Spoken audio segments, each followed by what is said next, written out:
What is up, y'all? It's your boy Winston Wolf. I'm back. I just want to do a quick video. I want to talk about the Eternals. First, I want to talk about the good stuff in the movie.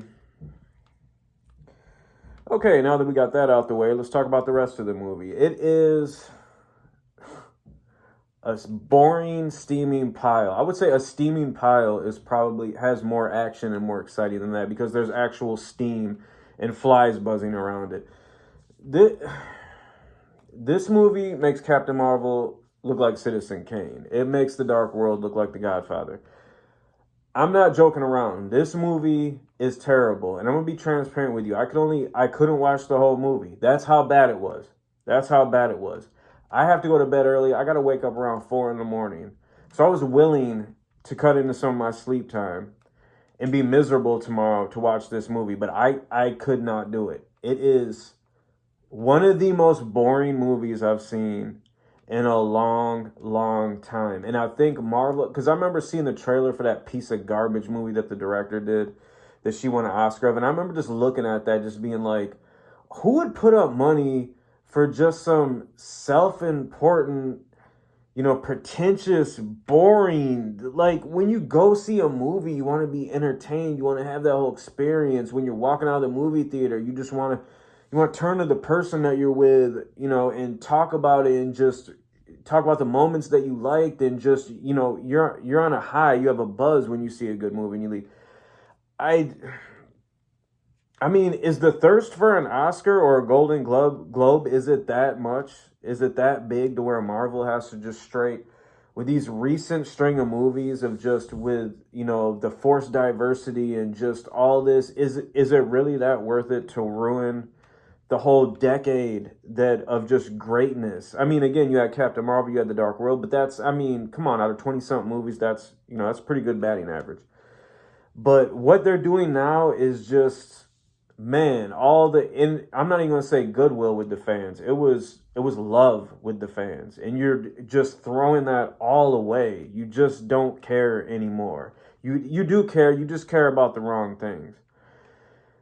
Man, when the movie starts off, it starts off with a battle. I can't remember. It's like ancient times. There's humans, and they're being attacked by these monsters called the Deviants. And right away, right when that first scene, as soon as the movie starts, the CGI is terrible. The actors they got to play the characters are very uninteresting. You just don't care about them. They don't look cool. The outfits are lame. The powers that they have are just... It reminds me, this group of superheroes, even though they've been around and, they're, a part of Marvel. I mean, I hope one day somebody can really, crack these characters and really, serve them justice. Because this is not it. And I'm not familiar with any of these characters, but I know they have to be better than this. They have to be better than this, than what we're seeing. But you see these characters, they're just, okay, their powers and everything. It reminds me of, like NBC with Heroes and other superheroes. Like, before this whole superhero boom, you would have networks that they would randomly every few years decide to try to have, a superhero show, but they wouldn't have the rights to DC, Marvel, or any other, IPs, anything like that. So they would have to make up their own stuff. And this is what it feels like. Like, it just feels like a bunch of just lame ass people were sitting around, a table, a boardroom, throwing ideas out. And they're just like, yeah. And then we have one guy that flies and lasers come out of his eyes. And then we have somebody who can shoot fire. And it just really cookie cutter, just really lame. And just Angelina Jolie, we don't care. Marvel, we don't care. We don't care about Angelina Jolie. Nobody does. Nobody does. The only time people ever cared about her is way back when she was hot, before she started mangling her face looking like Michael Jackson. And by the way, I love Michael Jackson. But I'm just saying, to me, when I look at her, she's turning into Michael Jackson. All right? But Angelina, guess what? No, nobody cares. Nobody cares about Angelina Jolie anymore. You're about, I don't know, 16 years too late with that, with the whole Angelina Jolie thing. And it's just the fact that immediately it's being forced down your throat that all the boxes are checked with the diversity and everything. Again, Marvel has always, before they were doing movies, They were always, as far as comic book companies, they were the most diverse. You always had multiracial, just everything. You had everything in the Marvel Universe. And now with this, just do it how it's supposed to be done. Do things how it's supposed to be done and everything will work itself out. If you want to have diversity, just do it how it's supposed to be done.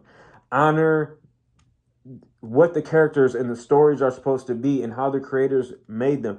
Stop twisting everything into this nobody wants things forced down their throat. And when has ever anything been forced down your throat and then you said, oh, you know what? This is actually cool. Never. I'll answer it for you. Never. And that's what it's like with this. You have, okay, again, in the beginning, you have this big battle scene where they're fighting the CGI is terrible for these creatures. These deviant creatures, you don't care. The powers are lame. The costumes are lame. The villains they're fighting are lame. It looks terrible. You don't care. But then you have them fighting and somebody does something. And then the person turns to the other person and busts some sign language. And this way, it's like, oh my God, we get it. We get it. You want to suck up to everybody. You want to make everybody happy because Marvel has just turned into this bootlicking company. And it is disgusting. It's terrible. I can't stand Marvel now. The only company that I'm looking forward to their stuff is DC. And just please, please, DC, do not ruin your movies with all this garbage that Marvel is doing. My God. Kevin Feige, what are you doing? Again, I have a theory that he's secretly moving on to other things like Star Wars and stuff. And he's just letting other people kind of slowly, move in and learn under him and, try to get these movies together. Because I think Disney really wants him to do Star Wars, and we've been hearing rumors about this for some years. And I'm hoping, I could be wrong, but that's what I hope, because then that would give an excuse, a reason of why these things are so bad. Everything on Disney Plus is so terrible, Marvel related. All the Marvel movies since after that last Spider-Man movie had just been absolutely terrible. Everything they have done has been terrible. The only good thing recently that Marvel has put out, and I don't know how much involvement they have, is the Guardians of the Galaxy game. That's the only thing Marvel related that I'm enjoying right now. This movie, The Eternals, you've already read that people haven't been liking it who had, chances to see it early and everything. I'm telling you, this movie is absolutely terrible. It is awful. Hands down, hands and feet down. The worst thing Marvel has ever done. And if this is the way that they're headed, it's done for them. They need to stop, get new people in there and reboot everything. Because I don't want to see what's going to happen with the X-Men after this. I don't want to see what's going to happen with Fantastic Four. If this is what they're doing with so-called serious stories, I've looked forward to eventually having a Silver Surfer movie. And if this is what they're going to do, I don't want to see it. I would rather never see a Silver Surfer movie if this is what they're going to try to do something like this with it. The Eternals, 0 to 10 dog bones. That's my rating system. I can't give it enough minus dog bones. It's...